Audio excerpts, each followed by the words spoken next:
राम राम मेरे प्यारे भक्तों। तो कैसे हैं आप सब। तो आज मैं आपको सुंदरकांड की कुछ चौपाइयाँ सुनाऊंगी। तो आप ऐसे ही वीडियो में बने रहिए और सुनते रहिए। जामवंत के बचन सुहाए, सुनी हनुमंत हृदय अति भाए। तब लगी मोहि परिखेउ तुम भाई, सहि दुख कंद मूल फल खाए। जब लगी आऊ सीतहि देखी, होई काजु मुहि हरुष विशेषी। यह कहीं नाई सबिन कहु माथा, चलेउ हरषि धरि रघुनाथा। सिंधु तीर एक भूधर सुंदर, कौतुक कूदि चढ़े उता ऊपर। बार बार रघुबीर संभारी, तरकेउ पवन तनय बल भारी।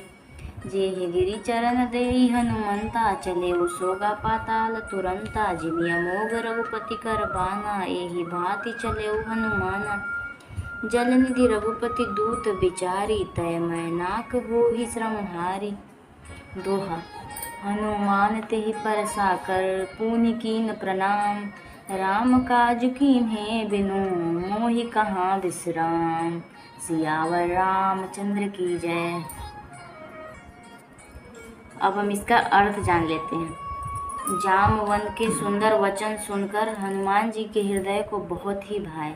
वो बोले कि हे भाई, तुम लोग दुख सहकर कंद मूल फल खाकर तब तक मेरी राह देखना, जब तक मैं सीता जी को देखकर लौट ना आऊँ। काम अवश्य होगा, क्योंकि मुझे बहुत ही हर्ष हो रहा है। यह कहकर और सबको मस्तक नवाकर तथा हृदय में रघुनाथ जी को धारण कर कर हनुमान जी हर्षित होकर चले।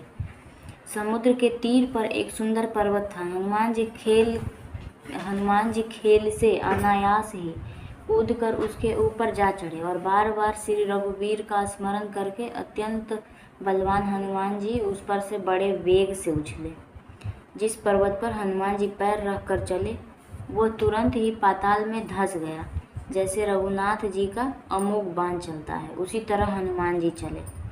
समुद्र ने उन्हें श्री रघुनाथ जी का दूत समझकर मैनाक पर्वत से कहा कि हे मैनाक, तू इनकी थकावट दूर करने वाला हो, अर्थात अपने ऊपर इन्हें विश्राम दे।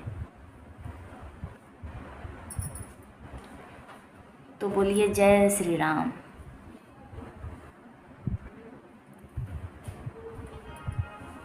हनुमान तेहि परसा कर, पुनि कीन प्रणाम। राम काजु कीन्हे बिनु, मोहि कहाँ विश्राम।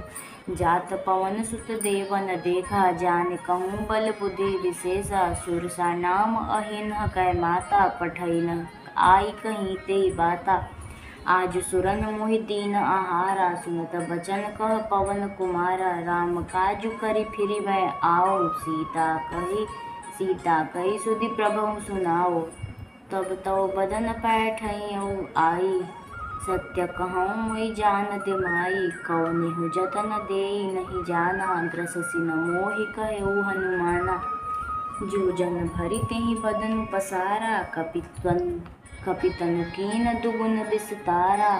सोरह जो जन मुख तेहि ठयऊ, तुरत पवन सुत 32 भयऊ।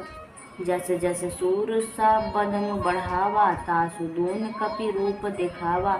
सत जो जन तेहि आनन कीन्हा, अति लघु रूप पवन सुत लीन्हा। बदन पैठि पुनि बाहिर आवा, मांगा बिदा तहि सिरु नवावा। मुहि सुरन जेहि लागी पठावा, बुद्धि बल मरमु तोर मैं पावा। तो आइए अब फिर से मैं इसका आपको अर्थ बताती हूँ। हनुमान जी ने उसे हाथ से छू दिया, फिर प्रणाम करके कहा, भाई श्री रामचंद्र जी का काम किए बिना मुझे विश्राम कहाँ। देवताओं ने पवन पुत्र हनुमान जी को जाते हुए देखा। उनकी विशेष बल बुद्धि को जानने के लिए उन्होंने सूरसा नामक सर्पों की माता को भेजा। उसने आकर हनुमान जी से यह बात कही, आज देवताओं ने मुझे भोजन दिया है। यह वचन सुनकर पवन कुमार हनुमान जी ने कहा, श्री राम जी का कार्य करके मैं लौट आऊं और सीता जी की खबर प्रभु को सुना दूं। तब मैं आकर तुम्हारे मुंह में घुस जाऊंगा, तुम मुझे खा लेना। हे माता, मैं सत्य कहता हूँ, अभी मुझे जाने दे। जब किसी भी उपाय से उसने जाने नहीं दिया, तब हनुमान जी ने कहा, तो फिर मुझे खा न ले। उसने योजन भर 4 कोस में मुंह फैलाया। तब हनुमान जी ने अपने शरीर को उससे दूना बढ़ा लिया। उसने 16 योजन का मुख किया। हनुमान जी तुरंत ही 32 योजन के हो गए। जैसे जैसे सुरसा मुख का विस्तार बढ़ाती थी, हनुमान जी उसका दूना रूप दिखलाते थे। उसने 100 योजन 400 कोस का मुख किया। तब हनुमान जी बहुत ही छोटा रूप धारण कर लिए और वो उसके मुख में घुसकर तुरंत फिर बाहर निकल आए और उसे सिर नवाकर विदा मांगने लगे। उसने कहा, मैंने तुम्हारे बुद्धि बल का भेद पा लिया, जिसके लिए देवताओं ने मुझे भेजा था। राम काज सब सब करी हूँ, तुम बल बुद्धि निधान। आशीष दे गई सो हर्ष चले हनुमान। निशिचरी एक सिंधु महु रहाई, करी माया नभु के खग गहई। जीव जंतु जे गगन उड़ाही, जल बिलो की तिन कै परिछाई। गहई छा सक सो न उड़ाई, एहि विधि सदा गगन चर खाई। सोई छल हनुमान कहा कीन्हा, तासु कपटु कपि तुरत ही चीन्हा। ताहि मारी मारुत सुत बीरा, बारिधि पार गयो मति धीरा। तहाँ जाई देखी बन शोभा, गुंजत चंचरिक मधु लोभा। नाना तरु फल फूल सुहाए, खग मृग वन वृंद देखी मन भाए। शैल विशाल देखी एक आंगे, तापर धाई चढ़े उभय त्यागे। उमान कछु कपि कै अधिकाई, प्रभु प्रताप जो काल ही खाई। गिरि पर चढ़ी लंका तेहि देखी, कहीं न जाई अति दुर्ग विशेषी। अति उतंग जल निधि चहुपासा, कनक कोट कर परम प्रकाशा। आइए अब इसका अर्थ देखते हैं। तुम श्री रामचंद्र जी का सब कार्य करोगे, क्योंकि तुम बल बुद्धि के भंडार हो। यह आशीर्वाद देकर वह चली गई। तब हनुमान जी हर्षित होकर चले। समुद्र में एक राक्षसी रहती थी। वह माया करके आकाश में उड़ते हुए पक्षियों को पकड़ लेती थी। आकाश में जो जीव जंतु उड़ा करते थे, वह जल में उनकी परछाई देख के उस परछाई को पकड़ लेती थी, जिससे वो उड़ नहीं सकते थे और जल में गिर पड़ते थे। इस प्रकार वह सदा आकाश में उड़ने वालों जीवों को खाया करते थे। उसने वही छल हनुमान जी से भी किया। हनुमान जी तुरंत ही उसका कपट पहचान लिए। पवन पुत्र धीर बुद्धि वीर श्री हनुमान जी उसको मारकर समुद्र पार कर गए। वहां जाकर उन्होंने वन की शोभा देखी। मधु पुष्प रस के लोभ से भौरे गुंजार कर रहे थे। अनेक प्रकार के वृक्ष फल फूल से शोभित हैं। पक्षी और पशुओं के समूह को देखकर तो वे मन में बहुत ही प्रसन्न हुए। सामने एक विशाल पर्वत देखकर हनुमान जी भय त्याग कर उस पर दौड़कर जा चढ़े। शिव जी कहते हैं, हे उमा, इसमें वानर हनुमान की कुछ बड़ाई नहीं है। यह प्रभु का प्रताप है, जो कालकों को भी खा जाता है। पर्वत पर चढ़कर उन्होंने लंका देखी। बहुत ही बड़ा किला है, कुछ कहा नहीं जाता। वह अत्यंत ऊंचा है। उसके चारों ओर समुद्र है। सोने के परकोटे यानी कि 4 दीवारी का परम प्रकाश हो रहा है। कनक कोट विचित्र मणि, कृत सुंदर यातना घना। चौहट हट सुबट बिथि चारों पुर, बहु विधि बना। गज बाजी खचर निकर पद चर, रथ बरु थनी को बनय। बहु रूप निशिचर जूत, अति बल सेन बरनत नहीं बनय। अर्थात विचित्र मणियों से जड़ा हुआ सोने का परकोटा है।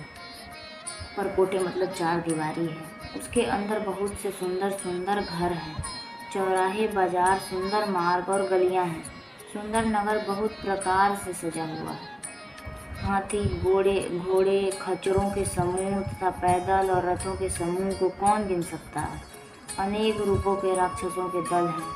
उनकी अत्यंत बलवंती सेना वर्णन करते नहीं बनते। वन बाग उपवन वाटिका सर, कूप बापी सोहई। नर नाग सुर गंधर्व कन्या, रूप मुनि मन मोहई। कहु माल देह विशाल शैल समान, अति बल गर्जहि। नाना अखारन भी रही बहुविधि, एक एक हन तर जही। वन बाग उपवन बगीचे फुलवाड़ी तालाब कुएं और बावलियाँ सुशोभित हैं। मनुष्य नाग देवताओं और गंधर्वों की कन्याएं अपने सौंदर्य से मुनियों के भी मनों को मोह लेते हैं। कहीं पर्वत के समान विशाल शरीर वाले बड़े ही बलवान पहलवान गरज रहे हैं। वे अनेकों अखाड़ों में बहुत प्रकार से भिड़ते हैं और एक दूसरों को ललकारते हैं। करी जतन भटको तिन बकट तन, नगर चहु दिसि रचई। कहु महिष मानस धेनु खर अज खल निशाचर भक्षई। एहि लाग तुलसी दास की कथा, कछु एक है कही। रघुबीर सर तीरथ सिरनी, त्याग गति पय हई सही। भयंकर शरीर वाले करोड़ों योद्धा यत्न करके बड़ी सावधानी से नगरों की चारों दिशाओं में सब ओर से रखवाली करते हैं।